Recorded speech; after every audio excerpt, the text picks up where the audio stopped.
صدر مجلس بیرسٹر اسد الدین اویسی نے شہریت ترمیمی قانون پر روک لگانے کی خواہش کرتے ہوئے سپریم کورٹ میں درخواست داخل کی ہے۔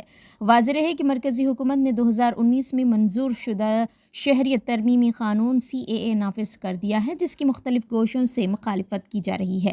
صدر مجلس بیرسٹر اویسی نے سپریم کورٹ کے سامنے NRC کا مسئلہ بھی اٹھایا۔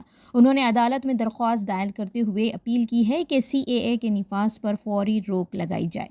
مجلس کے سربراہ نے عدالت کو بتایا کہ CAA کے بعد ملک میں NRC لانے کا منصوبہ ہے۔ NRC کے ذریعے ہندوستانی مسلمانوں کو نشانہ بنانے کی سازش رچی جا رہی ہے۔ تو ہم نے سپریم کورٹ کو پہلے ہی ہمارا کیس سپریم کورٹ میں ہے۔ اس وقت گورنمنٹ آف انڈیا کے کونسل نے کہا تھا کہ گورنمنٹ آف انڈیا نے ابھی رولز نہیں بنائے ہیں، تو اس لیے ابھی اس پر کوئی بحث کرنا بہت جلدی ہوگا۔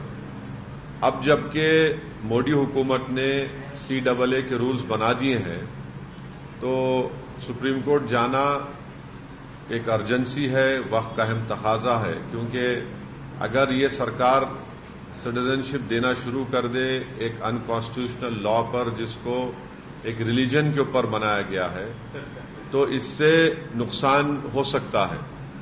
نقصان یہ ہے کہ سپریم کورٹ مانیٹرڈ ایک NRC آسام میں ہوا جس میں 19 لاکھ لوگوں کے نام نہیں آئے، اس میں سے قریب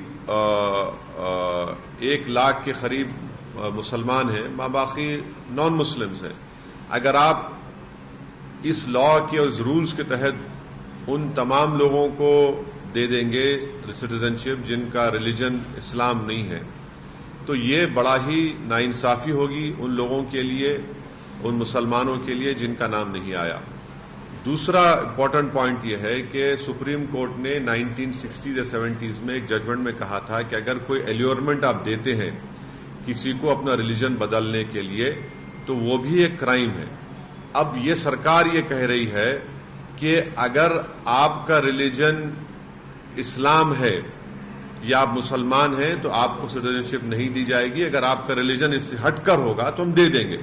تو یہ بھی ایک قسم کا ایلیورمنٹ ہے، اسی لیے ہم سپریم کورٹ کے پاس گئے ہیں اور سپریم کورٹ سے ہمارے فاضل وکیل جناب نظام پاشا صاحب ہیں، اور ہم کو امید ہے کہ سپریم کورٹ اس پر دیکھے گا۔ اب دیکھیں گے سپریم کورٹ میں کیا ہوتا ہے۔ سر، آپ نے جیسے CAA جیسے لاگو ہوا تو آپ نے کہا کہ چناوی فائدہ لینے کے لیے چناؤ جسٹ آنے والا ہے، اس سے پہلے کیا یہ آپ پہ اپلائی نہیں ہوتا کہ آپ بھی جو ڈاکومنٹ آپ نے شو کیا اور سپریم کورٹ کو اپروچ ہوئے، آج ابھی اس وقت اناؤنسمنٹ ہو رہا ہے، چناؤ کا اعلان ہو رہا ہے، اس کے ٹھیک اسی دن آپ بھی کر رہے ہیں، تو کیا آپ بھی پالیٹکس نہیں کر رہے ہیں؟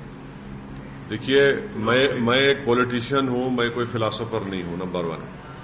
دوسری بات یہ ہے کہ یہ قانون پاس ہوا تھا 2019 میں، رولنگ پارٹی نریندر مودی پردھان منتری کی سرکار نے اس کو پاس کیا، تو وہ لوگ اس کو دبا کے رکھے اپنے پاس، اپنے بغل میں دبا کے رکھے، اور جیسے ہی ان کو معلوم تھا کہ 1 ہفتے کے اندر election commission of India Lok Sabha کے چناؤ کی ڈیٹس اناؤنس کرے گا، انہوں نے رات میں یہ رولز کا اعلان کر دیا۔ جب سرکار چناؤ کو سامنے رکھ کر فیصلہ لے رہی ہے تو یہ بہت غلط بات ہے کہ آپ مجھ سے سوال کر رہے ہیں کہ میں سپریم کورٹ کیوں جا رہا ہوں۔ جب کوئی رولز بناتی ہے سرکار تو مجھے سپریم کورٹ جانا پڑے گا نا۔ میں نے تو اس قانون کو لوک سبھا میں اس بل کو پھاڑا تھا، جس کو انکانسٹیٹیوشنل کالا قانون کہا تھا، اور اس بل کے ذریعے، اس قانون کے ذریعے سرکار مسلمانوں کو خاص طور سے اور غریبوں کو اسٹیٹ لیس بنانا چاہتی ہے، اور اس قانون کو آپ کو NRC NPR سے جوڑ کے دیکھنا ہے۔ تو سیاست تو نریندر مودی کر رہے ہیں، اور اس طرح کا قانون بنا کر ہاں